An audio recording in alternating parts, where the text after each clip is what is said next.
Cape Horn, the southernmost tip of South America, notorious for some of the roughest seas in the world. It's like a roller coaster ride. 8 exceptional young adventurers are braving these waters on a demanding expedition. Oh, good effort, Harry. At least you got it in a bowl. Smells so bad. Following in the wake of some of the world's greatest explorers, they've travelled far from civilization to work with endangered animals. The wildlife is completely amazing. The adventurers will be pushed to the very limit as they go to extremes to help the planet. It's horrible. It's really horrible. Can you just leave me alone? Ah! This is Serious Ocean.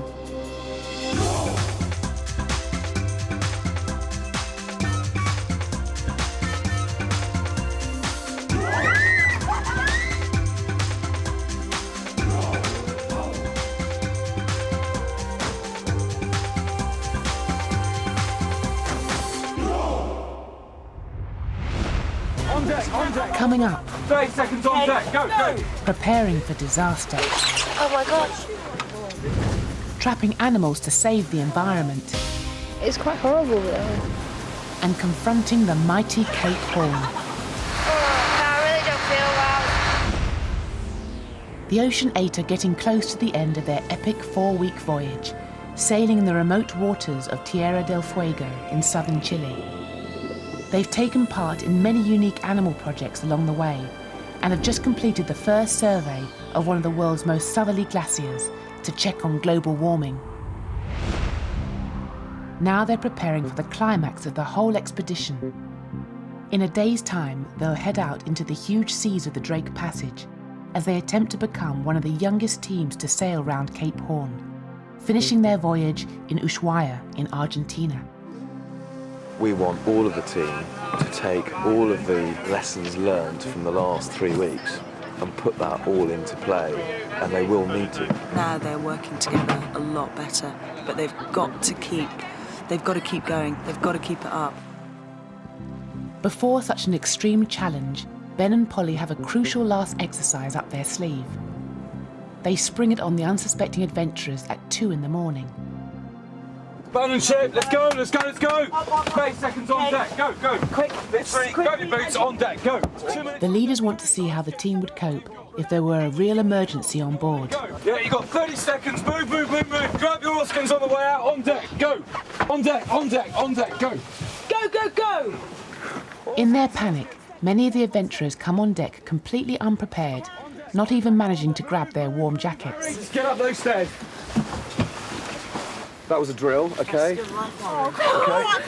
That was a drill, so just relax. But, yeah, we will be going round the horn, and that is a very real eventuality. So, if that does happen for real, it is as quick as that. To complete training, they're going to abandon ship and transfer to a life raft. In and under. Yep, straight in. Right, next one. Oh my God. It'll be a quick answer. Straight in. The 10-person life raft is extremely cramped. Couldn't the boat sink at another time? It's just not fair. Okay, Harry, can I point out one very real thing, is that this kind of thing will happen at the worst possible moment, and the worst possible moment is in the middle of the night when you're least expecting it. Yeah, and that's exactly why we did it. And I was least expecting it. David, you can't be asleep already.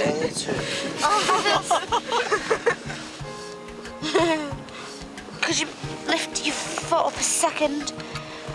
Okay, don't bother anybody. Just leave your Charlotte, sorry. I know everyone's uncomfortable, but my foot's got 4 people on one shin and it hurts.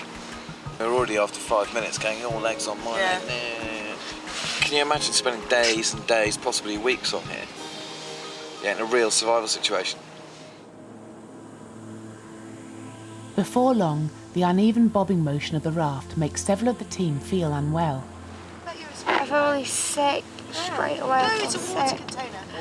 And I'm so uncomfortable. So basically, when it rains, what happens is it will rain on top of I feel really horrible, and I feel really sort of claustrophobic in all my clothes. And everyone kicking on legs, it's really annoying me. And then now I feel sick and tired, I'll just go down with the boat.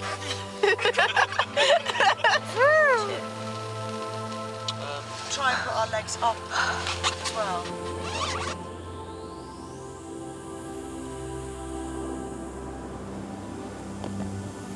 The only good thing about this experience is that it will end soon.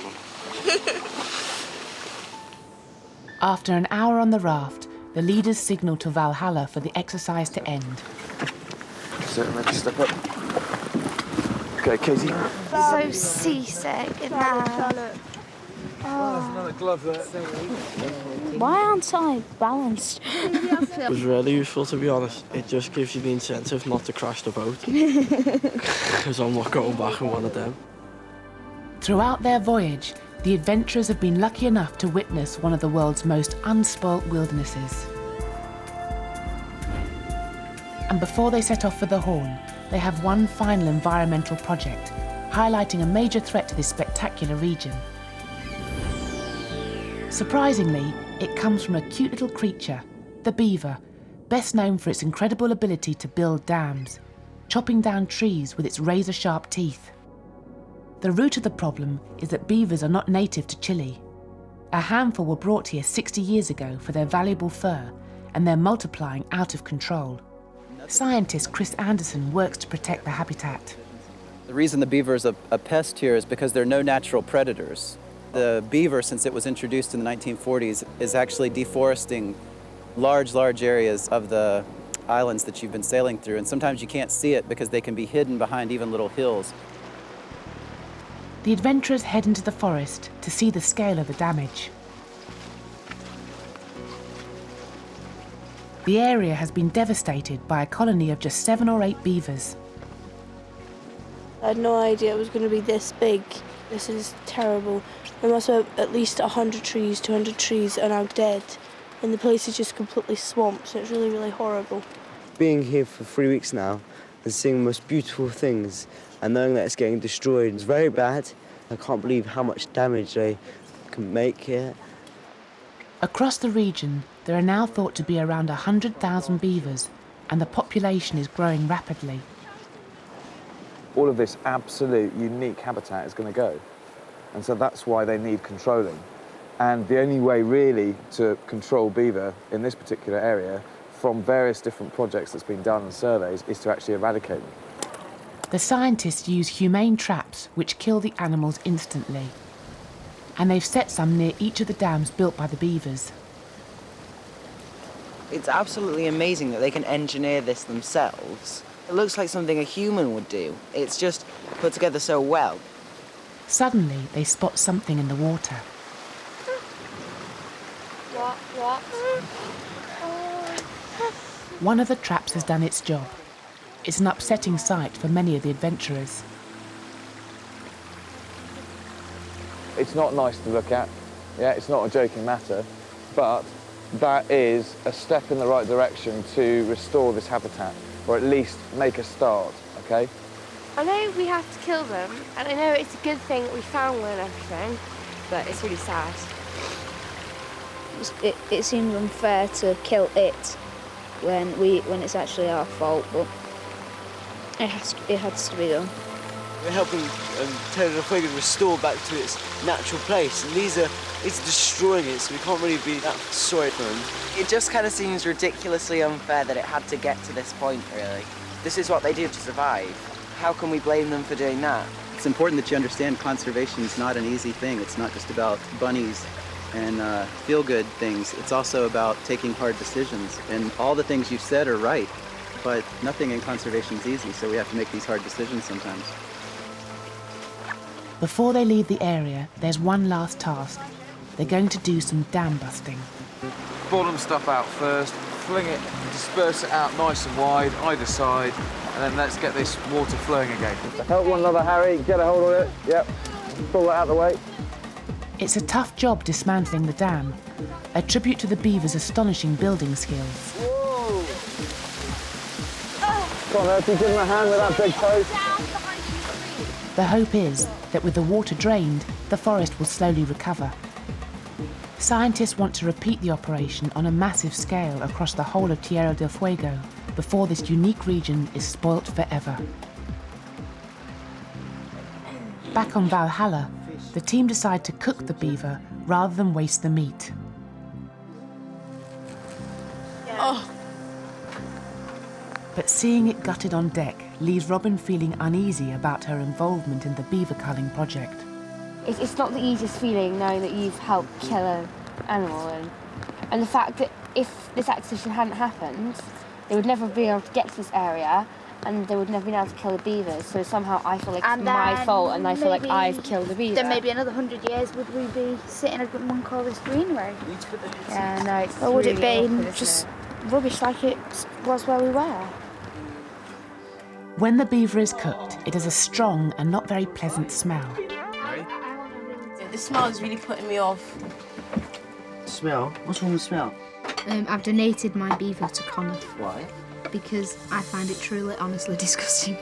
The taste is actually really good, but the smell is... smells a bit the smell is a bit gaggy, really, isn't it? Yeah. I just don't want to taste it. And just seeing everyone talking into it is really not nice. I don't want to eat it. Have you tasted it, Robin? Robin, you can't judge something if you haven't tasted it. It's actually cooked to perfection. I agree the smell is pretty revolting, but I think it's definitely worth trying because actually the meat is very tasty. Okay. And I think it will be surprised. David.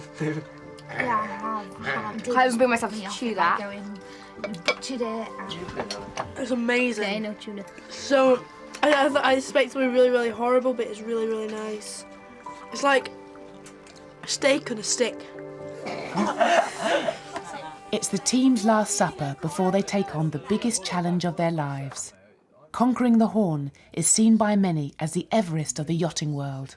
Sailing round Cape Horn is not to be undertaken lightly. You know, it's big seas. It's always going to be big seas around Cape Horn.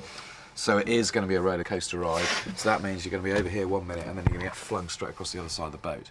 Before last night, I was looking so excited forward to Cape Horn. I thought it was this very calm, most amazing scenery in the world. Yeah. Did you say sandy beaches? Yeah, sandy beaches with everything, yeah. And I was like, wow. But now all I hear is blowing. We're going to be tipping that way, we're going to be tipping that way, we're going to be over and over. I'm scared to death now.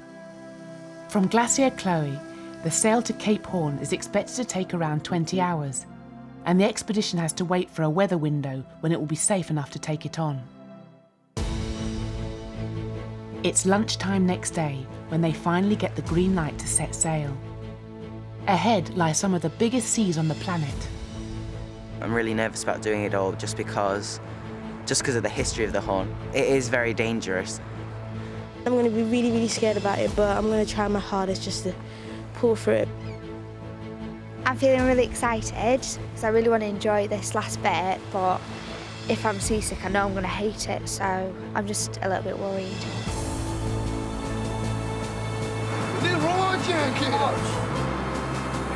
As soon as they hit the open ocean, conditions are as rough as anything they've encountered on the expedition. And the closer they get to Cape Horn, the worse it's likely to be. David and Callum have been the worst sufferers from seasickness throughout the trip, but so far they're enjoying the ride. Man, I don't feel sick at all. It's really happy and fun. This is absolutely amazing. I've never seen anything like this, and I'm really disappointed that I've been seasick for the last couple of days. Well, the last 3 weeks, because this is the first time I've ever enjoyed sailing in waters like this, and it's amazing. Please keep your hands and feet inside the vehicle all the time. At all times.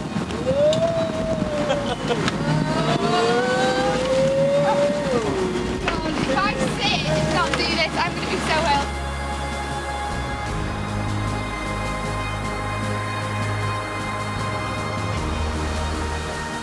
Steering Valhalla in these big waters is very challenging. It's really hard because you've got to not necessarily just look at the compass, you've got to actually anticipate what the waves are doing. Every so often you just steer completely the wrong way. You need full concentration because you're sticking on like 210, but you're going off it every 5 seconds. The waves at the front are massive. What's your course? What's your course, David? Look at your course.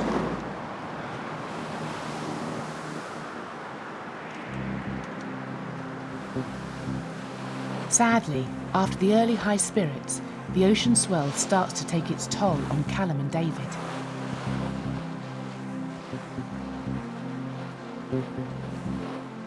Every time you're sick, you feel a bit better, but then straight up afterwards, you feel sick again. And I'm trying not to think about it, but it's so hard. Oh man, it's just ruining it.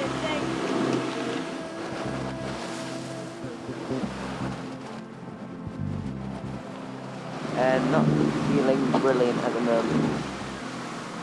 It's so painful.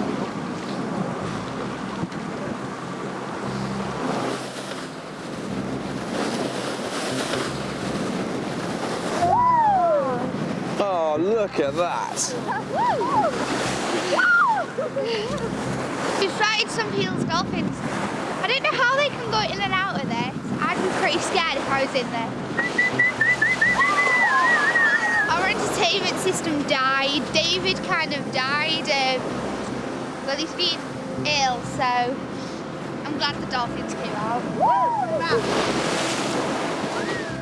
After just a few hours on the high seas, others are also starting to feel rough. Several of the team head down below to their bunks. Yeah. No, I really don't feel well. I'm not even...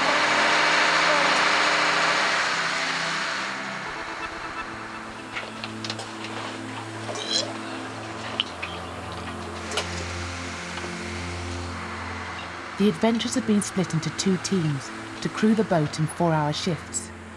But as it comes to a changeover, there's a distinct lack of fresh hands on deck. He's completely helpless. He was lying there for an hour going, just couldn't take his clothes off.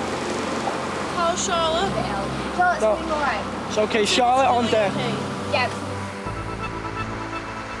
Me, Katie and Connor could end up doing everyone else's shifts, but if they're really too bad to stand up, then at the end of the day, then it's the way it is.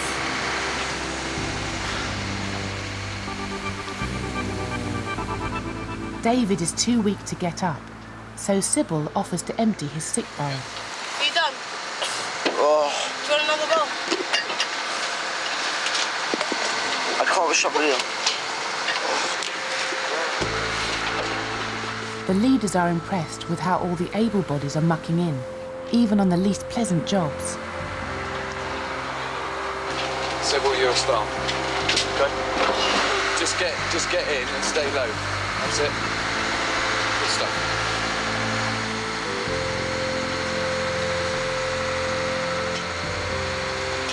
Four hours in, 3 people down, being very ill. So, yeah, it's going to be a long 20, 24 hours ahead before we reach safe haven. And the waters haven't even got big yet. It's going to get possibly double the size before we get to the Horn, so interesting. Anyway, time to go topsides. It's a bit smelly down here. It's no accident that as they sail towards the Horn, the seas get bigger and bigger. Cape Horn is the point where 2 great oceans, the Pacific and the Atlantic, collide, with the entire Pacific Ocean funneling into the narrow gap between South America and the Antarctic.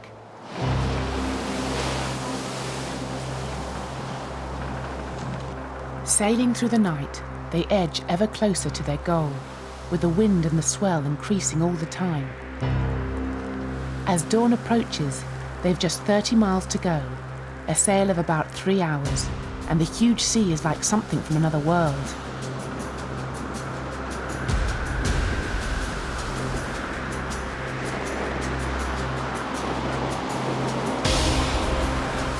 In the gale-force winds, these are truly dangerous waters, and Skipper Pascal has to take over steering the boat.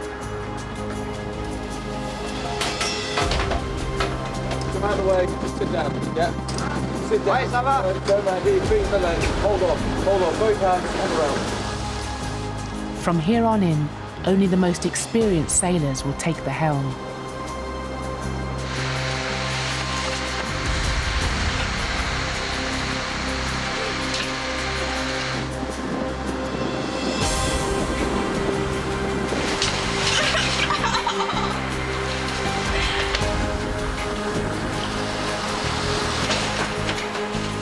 Doing anything below deck is getting almost impossible, even going to the toilet. It's very difficult to aim and you keep falling off the toilet and stuff, so it isn't the easiest task in the world. I kept dropping off, so it was really hard to stay on, but I had to hold on to the poles while I was doing it. I had to do a quick wee and get out. This was really difficult.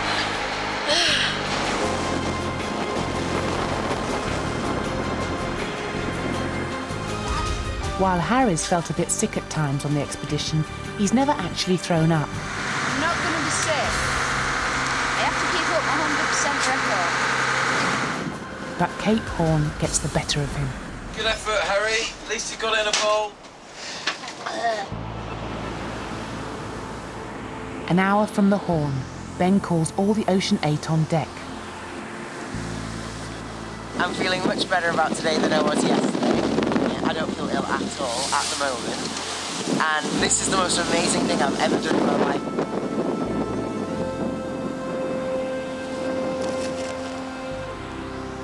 As Cape Horn comes into view, it's so exhilarating that any seasickness is soon forgotten.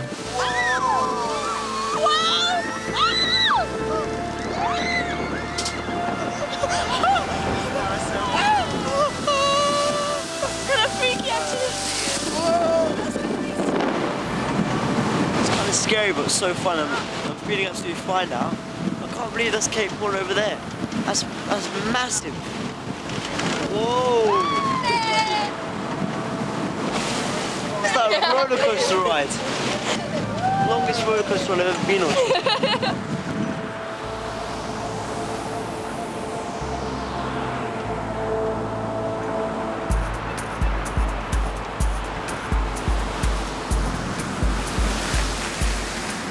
It's really good because it's something we've been looking forward to for so long and everyone's talked about and you've heard talk.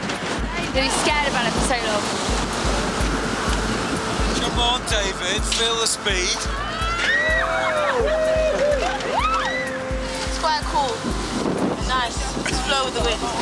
I'm not scared anymore. This is great and I'm really loving it.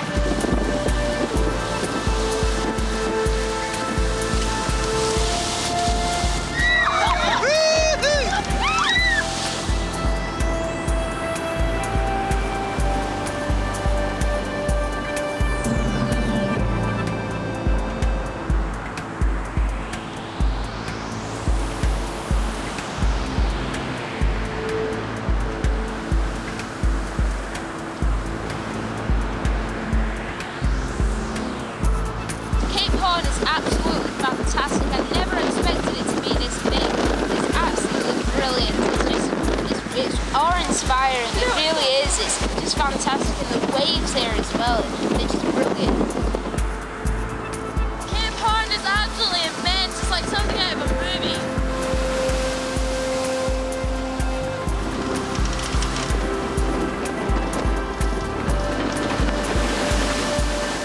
This is my first time round the Horn. It's your first time, and I'm going to remember it for the rest of my life, yeah? And I hope you do too. It is the most awe-inspiring place. It's been the most amazing expedition, and this is the culmination of 3.5 weeks of your hard work. And all I can say is, we started off as a group of 8 individuals, and we finished up as a really close-knit family and working as a team.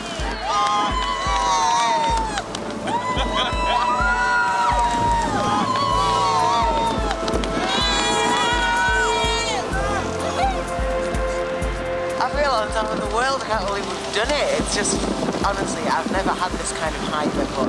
I can't believe I've actually done it. It's amazing. Pretty speechless going past it.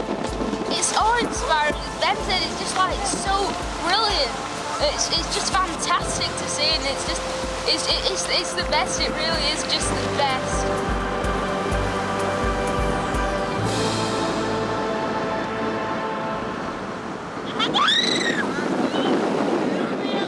Rounding the legendary Cape Horn is a fitting climax to an epic expedition. You don't go away, when you say you will.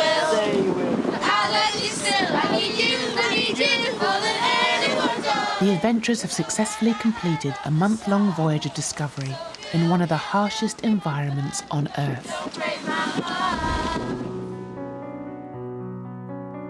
They've done so much, they've achieved so much, and I just think they've learned a lot about themselves. They are now 8 very changed people. They've actually just grown up an awful lot in the space of 28 days, and I think they, as people, will look back on this and go, yeah, actually that was a changing point in my life.